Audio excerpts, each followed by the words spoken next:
Howdy, kids. Just wanted to come out and show you the new campsite. Yep, my trailer, my truck, my cargo trailer. But it's just a magnificent Shabbat evening. And there's the mountains that I have shown you in some other prior ones. And look at that. It's a almost full moon.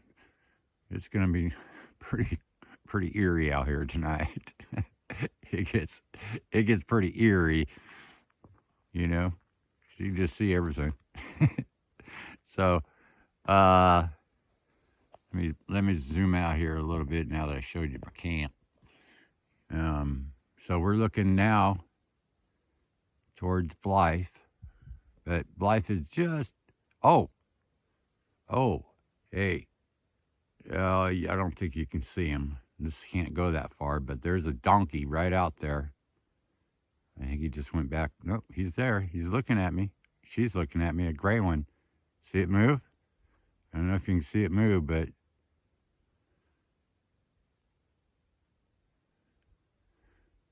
it's kind of, I think if you can open up the video a little bit better. Yeah, that it's the white thing right in front, right almost in the middle right there. That's a donkey looking at me. Now he's walking towards me. Oh yeah, that's awesome. It's two of them, actually. Both of those white little dots are donkeys right there. What? Maybe 250 yards from me? Oh, man. Praise Yah. He knows I like to see the donkeys. I bay at them, but that might be a little too loud for the video. I wonder if they're going to be hanging around. It's amazing that they're coming towards me. I just didn't even think that they would. They usually don't want to have anything to do with humans. I can't blame them. Grasshoppers. Anyway, so we're looking out over the valley now. So I'm kind of up on a plateau because now I had to get some better cell signal. Now I have just really excellent 4-bar coverage at times, or most of the time actually. But right between that gap that's right there, that's where I-10 goes into Palm Springs. And now we're going to come over here because just an absolute beautiful sunset. I'll show you in a minute. That area right there that's light, that is an evening drowning of actually watering of one of the hayfields. They just flood them, right? And that's what, basically germinates the seeds and everything. Now we're looking, let's see. Yep, we got some chemtrails going on, as if we don't have enough chemtrails up there already. And there you go. There you go. The Shabbat sunset. Oh, that's beautiful. I might just hold it here for a second or two just to let you watch the sunset as I can see it. Anyway, yeah, I was out walking around today and I found what's called the Desert Ajo Lily. And it's more of a agave plant than it is a lily plant. And I saw them all over the place, but they're just the wavy green leaves right next to the ground for the last, couple months. And I saw them start popping out, but then, you know, I didn't see any flowering or anything. Now they're starting to flower, and the bulbs are edible. They taste like garlic. You can eat them raw, but I guess they're a little slimy. But generally, they're baked and or boiled by you know, the native people that were out here a long time ago. Now they're on the reservation. You know, that's where we want them. I'm sorry. I'm just I I don't want them there, or you know, I don't want reservations, but you know, that's how it goes. At least they have some place to have a casino and get really rich after all these years of being forced into poverty. That's a good thing to me. We had so many in San Diego that went from abstract poverty. I used to go up onto those Indian, you know, reservations, and you know, because I live in Lakeside, and Barona's just up the hill. Wildcat Canyon Road, you just go right up there and there's Barona. It's nowhere more than 10 miles. And Viejas is up by Alpine. So, you know, that's real close too. And I used to deliver Coca-Cola out there. And I had to drive in through the reservation, and I had to, you know, go to the tribal center and deliver the Coca-Cola and replace the in the Coke machines and all that. So yeah, they went from just abstract poverty to absolute wealth from the 70s into the late 80s. You know, the very first casinos out there on Sequan and Viejas were tents. they just put up big circus tents, you know, put some card tables in there. Let's go. get these white people in here and giving us their money. Anyway, plus, you know, bingo. The Filipino women, they'll sit down there and play bingo all night long. It's kind of sad, but it's true. They even have bingo buses to go pick them up and bring them up to the reservation so they can slap down, you know, buy their cards and get all pissed off when they don't get a bingo before Martha does. So, you know, it's kind of... Anyway, so, yeah, here too, now you can really see, that's what you're looking at. You see the green field, and then there's the, you know, it's hard to see right now. I'll get another picture early tomorrow, maybe, when the sun is hitting them. But you can see the white building down there. That's the Cibola water transfer, and the other buildings are that farm home, you know, where they keep all their, you know, where they live. And then you see the other little, if you can see them, you can see the other little white things, boxes. Those are mobile homes on the other side of the river. So the river is right in front of those mobile homes, and right in front of the ranch house or the farmhouse, because the farmhouse is on the east side and the mobile homes are on the west side of the river. So I moved about, I don't know, well, those dark trees right there in the foreground is where I was. That was the rock piles right there. And so I moved up here, you know, it's probably a mile or so. So now I'm probably about a mile and a half from the river. But the desert lily, let me see if I can find one for you. We'll just kind of walk around. Generally don't like to walk, but because I don't have one of those selfie sticks. Don't want a selfie stick either, you know.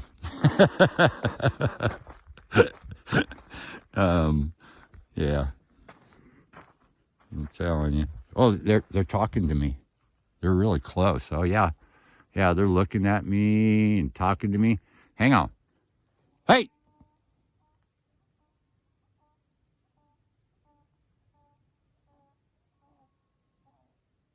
What are you donkeys doing? See, you talk to them and they just move on. They know who you are. You know, that one that turned and walked away, he probably, or she probably just said, that's that human we saw down there in the wash the other day. He's okay, but, you know, nevertheless, he's human.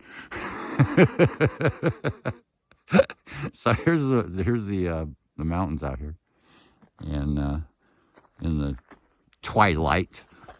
Oh, hang on. Oh, so there, the phone was falling out of my hand. I guess that's better to have the phone secure in a selfie stick.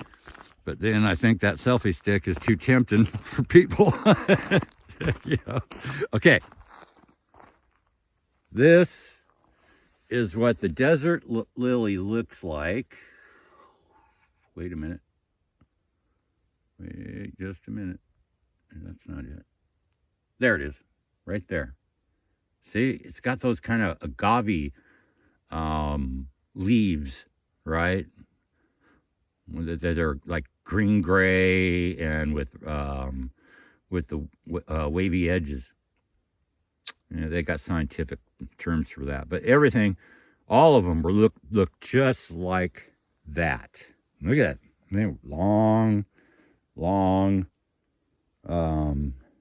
leaves. You know, and I've been waiting to kind of say, okay, well, what are these things? You know, and because I have a plant identification application that something I can't remember it now, name now, but yeah, there you go. The Desert Ajo, spelled A-J-O, so the J is pronounced H, as in Hucumba, not Jacumba. Yeah, people, grasshoppers.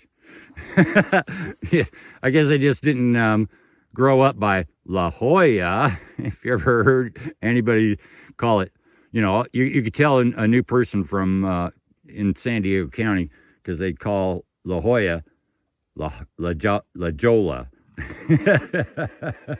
Oh, hey, there's no one right there. Oh, that's magnificent. There he goes, or she goes. See? They don't want anything to do with you once they know who you are. You know, he or she is probably saying, hey, man, you got any carrots? we want some more carrots. So I left carrots out for him. But, yeah, so this is it. Right there. The Desert Ajo Lily. So there's a big bulb down here. Now, this plant right here is going to get 3 feet high. It's going to, so, you know, about that. I don't know if you can see my hand, but about that high. Anyway, oh, that's enough.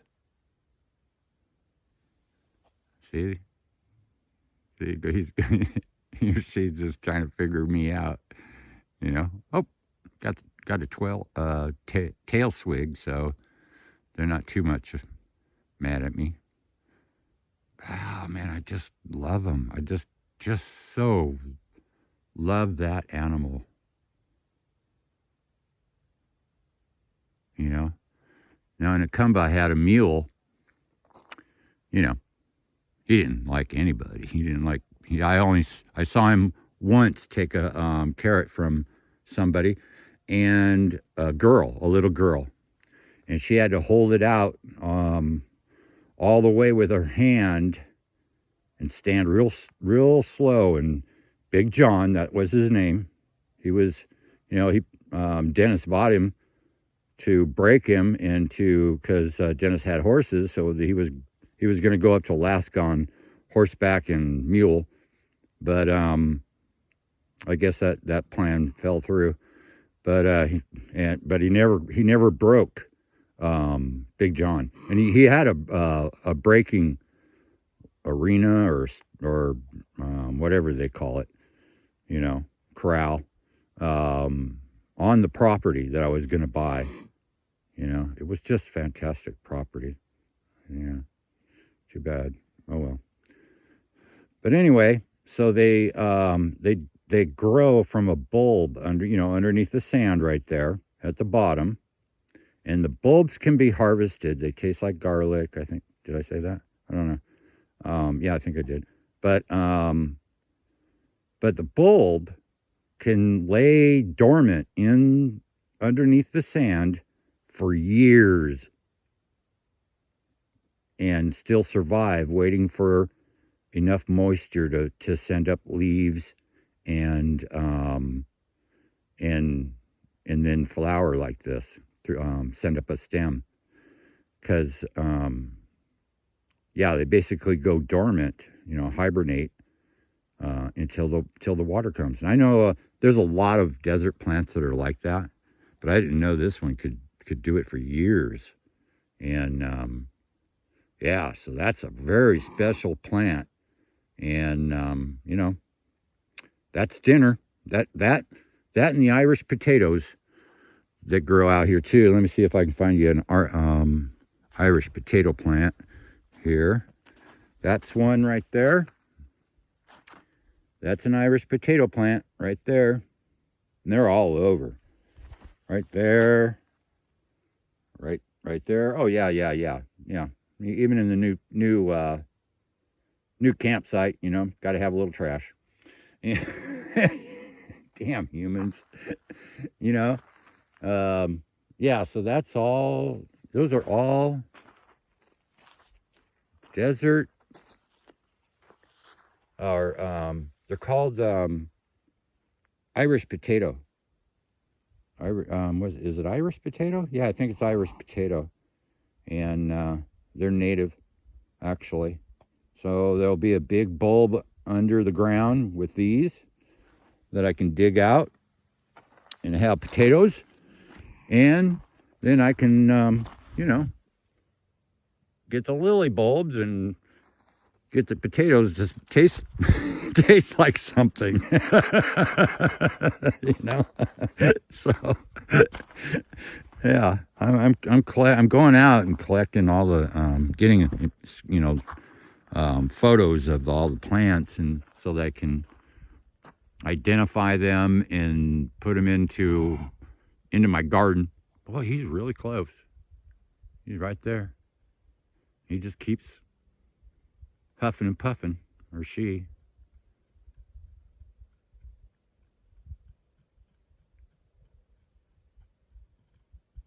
I don't know if you could hear that, but that was the his or her hooves going down on the ground.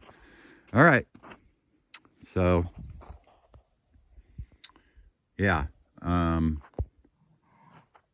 there's your big old moon, and it'll probably be better to try it like this. We'll see. Yeah, there you go. There you go, coming up over the desert. But then, so here's my new camp from this side of it, sunny side.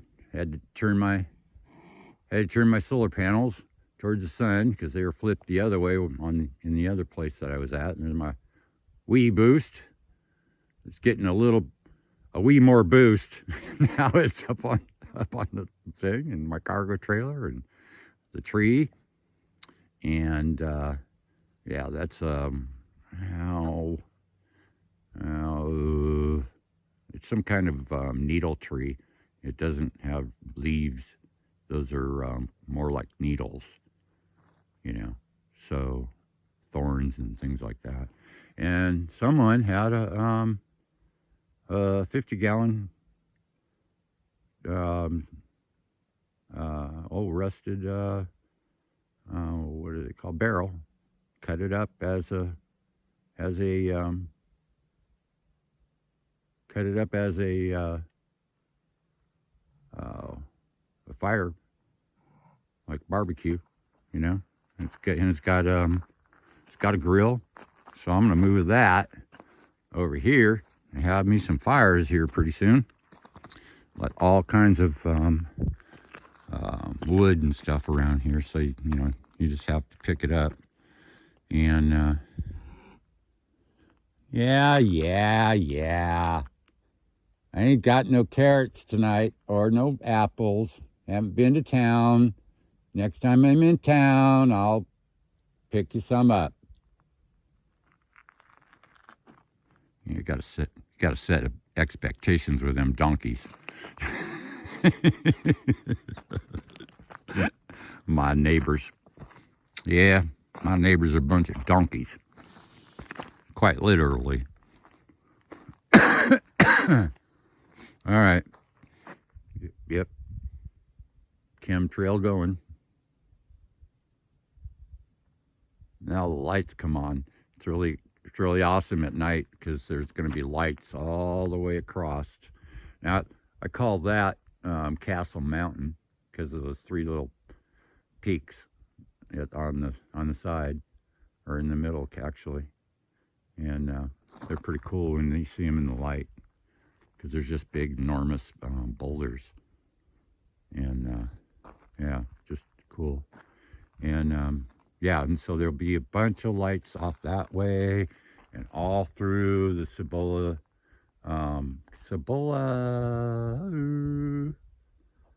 Cibola is about right there, or almost, or right, yeah, almost like where that where the Castle Peak is. So yeah, you see the lights now start flashing, and yeah, there's going to be some right over there that are the towers, and you see the people's houses light up, and yeah, it's pretty awesome. And you can see now you got the sparklers out that way, and that right there is I believe the ones right in front. That's the highway. If you can see them. What?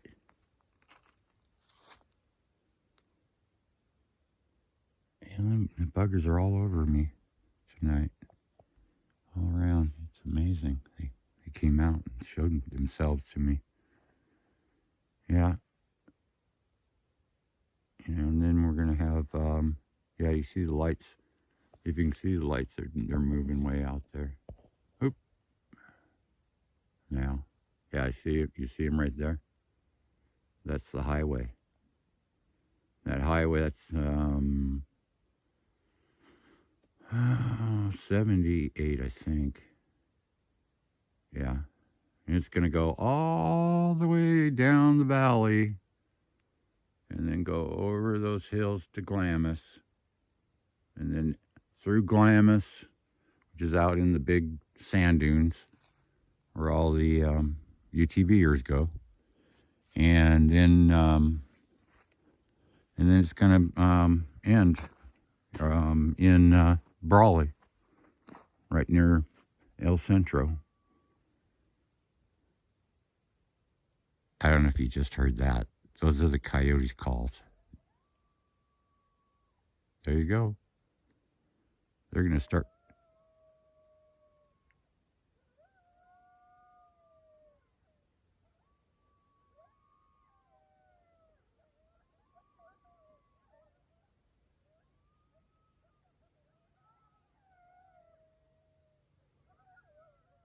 They've all come out of their dens. And and now they're talking to each other across the desert, saying, "Let's go, guys. Come on, let's team up and go find us some dinner." They'll be hunting all night. I have not seen one of those, not yet. Seen jackrabbits, pheasants, donkeys, geese, but I have not yet seen one coyote. But of course, they're out there. I hear them every night, yucking it up at each other. And then when they finally find if one of the little groups finds a kill, they'll really yuck it up, and then I guess that tells them where their friends are and family members and where the kill is, and everybody comes on down and gets a bite. Oh, okay. So yeah, now you can actually see, and there's the donkey too. See the two lights and the donkey down below it, and that's Blythe. Yep, that is Blythe out there. All right, this thing's long enough. Adios. Love you, kids.